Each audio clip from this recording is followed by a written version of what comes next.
Train स्टेशनाव थांनानै बरायहैदों। जों Rajasthan नगराव game गेलेनो थांदोंमोन ओमफ्राय गोबां आरो स्टेटफोरजों गेलेदोंमोन गवाजों पान्जाबजों हारियानाजों ओमफ्राय गोबां दंमोन आरो ओमफ्राय जोङो सेमि फाइनालाव महाराष्ट्रजों माबा गोलैदोंमोन बिसोरखौबो फेजेनबाय जोङो ओमफ्राय पान्जाबजों गोलैदोंमोन फाइनालाव बिसोरखौबो फेजेनबाय जोङो 40आव देरहादों आरो जोङो ओमफ्राय आङो बेस्ट प्लेयार मोनदों माने बेस्ट प्लेयार मोननायनि जाहोना जाबाय आरो जोंनि टिम आं हारसिं हायामोन बेस्ट प्लेयाराबो सारमोन सापर्ट दंमोन आरो ओमफ्राय जोंनि टिमबो सापर्ट दंमोन बेनि थाखायनो आं बेस्ट प्लेयार जानो हादों आरो आं आसा खालामो जे रायजोफोरा जोंखौ सापर्ट खालामो आरो जों आवगायलांनो हायो आरो बेखिनियानो बुंनानै गेलेनाया माबायदि माबायदि खस्थ' जाया खस्थ'आथ' जादोंमोन नोगोनो माने जों राजस्थाननि जानायफोर माबा गैयाना जोंना मा इसिबां माने मोजां जाथाराखै जानाया नोगोर खस्थ' जादों ओंखाममोन जों जि खालि फाइनाल गेलेनो नागिरदोंमोन बे खालि जों ओंखामखौनो मोनजायाखैमोन ओंखाम होआखैमोन जोंनो होदोंबाबो माने बेलेगनि बिसिनि ट्रेडिसनेल जाग्रा होदोंमोन आरो चेम्पियन ट्रफि मोननो हानानै माबायदि गोजोननाय मोनदों चेम्पियन ट्रफि मोननायाथ' नोगोर माने गोजोननाय थादों गावनो आरो बोरैबा प्राउडलि मोनदों गोसोखौ आं गिबियावनो अल आसाम फुटबल एसोसिएशननि लोगोसे नेशनेल फेडारेशननिफ्रायबो आङो आसाम टीमखौ स्पेसियेलि आङो कंग्रेचुलेसन जासिबाय दाख्लै थांनाय राजस्थानाव जि नागोर जिल्लायाव जि मोनसे टुर्नामेन्ट जादोंमोन 15 सिनियर नेशनेल फुटबल चेम्पियनशिप बे चेम्पियनशिपआव आसामनिफ्राय मोननै हानजाया बाहागो लादोंमोन हौवासा आरो हिन्जावसा दा बेहाय हिन्जावसाफ्रा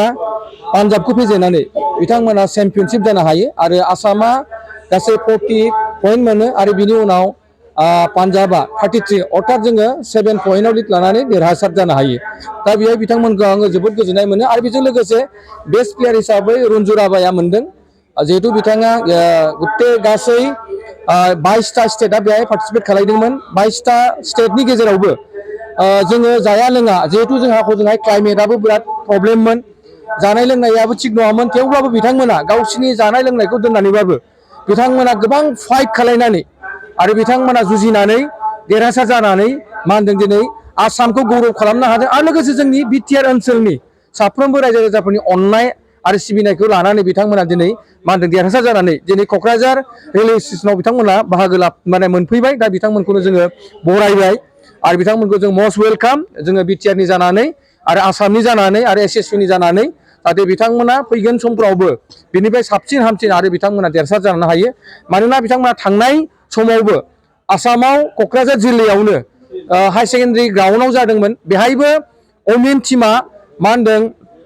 गवाखौ फेजेननानै चेम्पियनशिप जों जानो हायो